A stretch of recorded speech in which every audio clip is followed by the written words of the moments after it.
Hello viewers and welcome back to law Chakra, जहां हम आपको लेटेस्ट लीगल अपडेट्स एक बहुत ही सिंपल लैंग्वेज में देते हैं। तो दोस्तों, हमारे देश में पर्सनल लिबर्टी का कॉन्सेप्ट हमेशा ही ऊपर रखा गया है, क्योंकि हम बहुत दिनों से देख रहे हैं कि काफी लोग अरेस्ट हो रहे हैं, जिसमें कि काफी इन्फ्लुएंशियल लोगों का नाम भी शामिल है। अगर इसी मुद्दे पर बात करें तो हमारे दिमाग में दिल्ली लिकर पॉलिसी स्कैम याद आता है, जहां आम आदमी पार्टी के कई टॉप लीडर्स जेल जाते दिखे थे। और शायद ये स्कैम एक रीजन भी था आम आदमी पार्टी के डाउनफॉल का इन द दिल्ली इलेक्शंस। क्या आपको पता है कि अगर पुलिस आपको अरेस्ट करती है तो उनका ये रिस्पॉन्सिबिलिटी बनता है कि वो आपको अरेस्ट का रीजन भी दे। अगर उन्होंने ऐसा तुरंत नहीं किया तो ये अरेस्ट इलीगल भी डिक्लेयर हो सकता है। जी हाँ, आपने सही सुना, ये एक छोटी सी बात बिल्कुल भी नहीं है। सुप्रीम कोर्ट ने इस मामले में एक जबरदस्त फैसला दिया है, पर सवाल अब ये उठता है कि इस रूलिंग का इम्पैक्ट क्या होगा। क्या इस रूलिंग से अब बिना वजह अरेस्ट कम हो सकती है,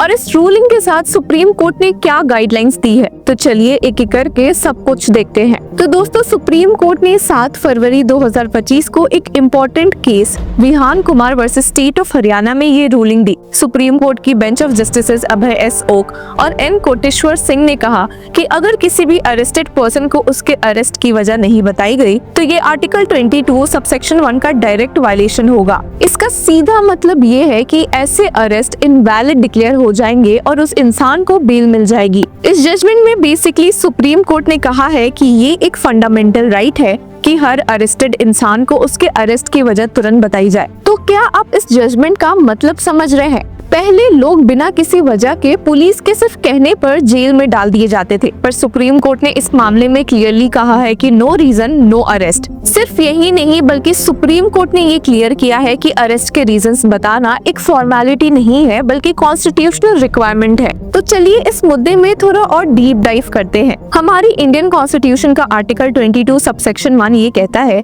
कि हर अरेस्टेड इंसान को तुरंत उसके अरेस्ट का रीजन बताया जाना चाहिए। और सबसे बड़ी धमाकेदार बात, सुप्रीम कोर्ट ने ये क्लियर किया है कि अगर ये वायलेशन प्रूव हो जाता है तो बेल देने के रास्ते में कोई भी स्टैट्यूटरी रिस्ट्रिक्शन नहीं आएगा। सिंपल शब्दों में समझे तो अगर आपका भी फंडामेंटल राइट किसी भी तरीके से वायलेट होता है तो कानून भी आपको बेल देने से नहीं रोक सकता। और यहीं पर जस्टिसेस अभय एस ओक और एन कोटेश्वर सिंह की बेंच ने कुछ गाइडलाइंस भी दी है। सबसे पहला है कि अरेस्ट होने के तुरंत बाद ही रीजन बताना मैंडेटरी है। रीजन ऐसे लैंग्वेज में बताया जाए जो अरेस्टेड पर्सन को समझ आए। अगर कोई अरेस्टेड पर्सन ये क्लेम करता है कि उसे रीजंस ऑफ अरेस्ट नहीं बताया गया है तो ये बर्डन ऑफ प्रूफ और किसी पर नहीं बल्कि पुलिस पे रहेगा कि वो शो करे कि उन्होंने रीजन ऑफ अरेस्ट के तुरंत बाद ही बताया है। नॉन कंप्लायंस का मतलब होगा फंडामेंटल राइट का वायलेशन और अरेस्ट इनवैलिड। ये वायलेशन सिर्फ अरेस्ट को इलीगल बताएगा, लेकिन इन्वेस्टिगेशन और ट्रायल पर इसका कोई असर नहीं होगा।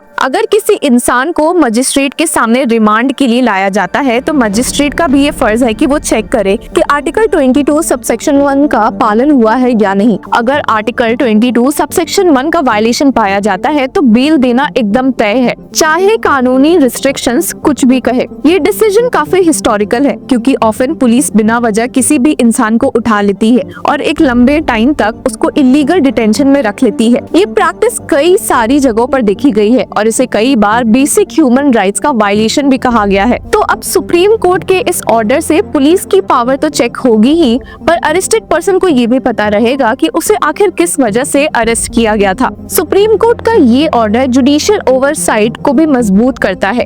लेकिन दोस्तों, इसके साथ एक बहुत ही इम्पोर्टेंट सवाल हमारे सामने आता है कि क्या पुलिस इस ऑर्डर को ग्राउंड लेवल पर फॉलो करेगी या नहीं। सुप्रीम कोर्ट बेंच ने अपने ऑर्डर में स्टेट किया था कि article 22 is included in part 3 of the constitution under the heading of fundamental rights. Thus, it is the fundamental right of every person arrested and detained in custody to be informed of the grounds of arrest as soon as possible. If the grounds of arrest are not informed as soon as maybe after the arrest, it would amount to a violation of the fundamental right of the arrestee guaranteed under Article 22 subsection 1. It will also amount to depriving the arrestee of his liberty. Supreme court ने Pankaj Bansal versus union of India के case में ये भी observe किया था कि grounds of arrest communicate करने का सही और आइडियल तरीका ये है कि उन्हें लिखित रूप से दिया जाए। कोर्ट ने ये भी कहा कि भले ही लिखित रूप से अरेस्ट के ग्राउंड्स देने की कोई लीगल रिक्वायरमेंट नहीं है, लेकिन अगर ये प्रैक्टिस फॉलो की जाए तो नॉन कंप्लायंस की कंट्रोवर्सी खत्म हो जाएगी।